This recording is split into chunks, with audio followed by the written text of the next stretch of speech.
Hello guys, co-electrician. We have here one electric fan and one bulb. The bulb power is 3 watts, volts 220, and electric fan power 50 watts, volts 220.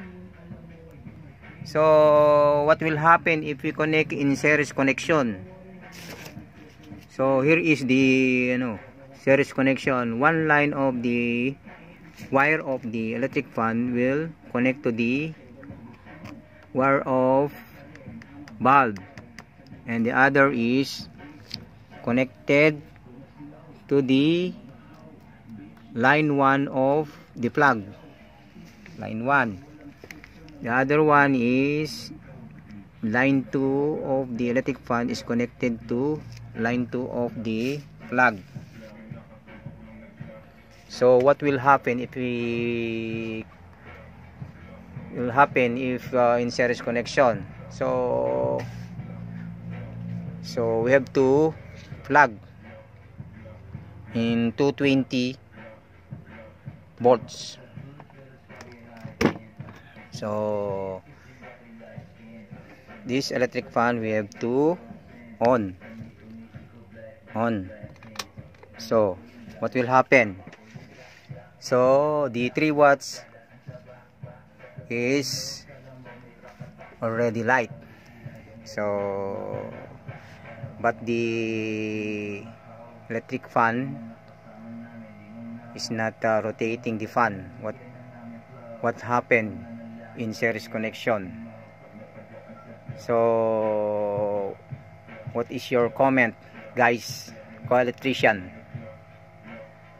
So for me, by using power formula and then the Ohm's law, this is the Ohm's law, the triangle of formula, volt over ampere resistance. Volt, the unit is volt, I is the ampere unit, R is the units is ohm. By deriving this triangle, this formula B, we get the volt is equal to I and R, ampere resistance. Resistance is equal to B over I, volt over ampere, and ampere I is equal to volt over resistance. And then the power formula in the triangle position, P over I and B, where P is watt, I is ampere, B is volt. For derivation, we get power is equal to I times B, ampere times volt. I, ampere, is equal to power over volt, and volt, B is equal to P over I. So by using the Ohm's law and the power formula, so bulb given, power is 3 watts, volt is 220. So find the resistance. So the formula of resistance is equal to volt over ampere is equal to 220 over I, ampere. So find the ampere. So the formula of ampere, we have the power is equal to I times volt. From derivation, we get I is equal to power over volt is equal to the given 3 watts power and the volt 220. So the value is equal to 0.014 amps. So resistance formula, R is equal to volt over I ampere is equal to 220 over 0.014 ampere is equal to 15.71 ohms. So for electric fan, given is 50 watts, volt 220. Find the resistance. So the formula of resistance, R is B over I is equal to 220 over I. Find the current I. So formula, I is equal to power over volt.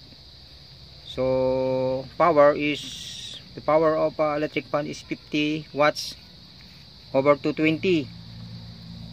So the value is 0.23 ampere.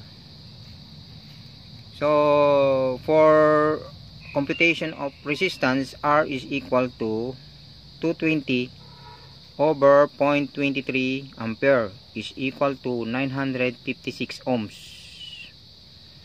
So for bulb is 15.71 ohms. For electric fan, 956 ohms. So the simple explanation of this is why the electric fan is not rotating the fan. So we have example of this is we have a pipe, and then a free flowing water. We have the check valve. So the more you close the valve, check valve, so the flow of water, the pressure of the flow of water or the volume of water will decrease the more you close the check valve. The same with the electricity. The pressure is the volt and the water is the current. So the higher the resistance, the flow of current will decrease. The higher the resistance, the lower the current flow, the lower the current flow. So in other words, the electric fan will not rotate the fan because of the higher resistance. The higher the resistance, the current decrease. The higher the resistance, the current decreases. So that is the main reason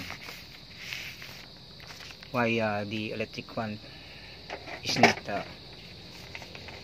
rotating the fan.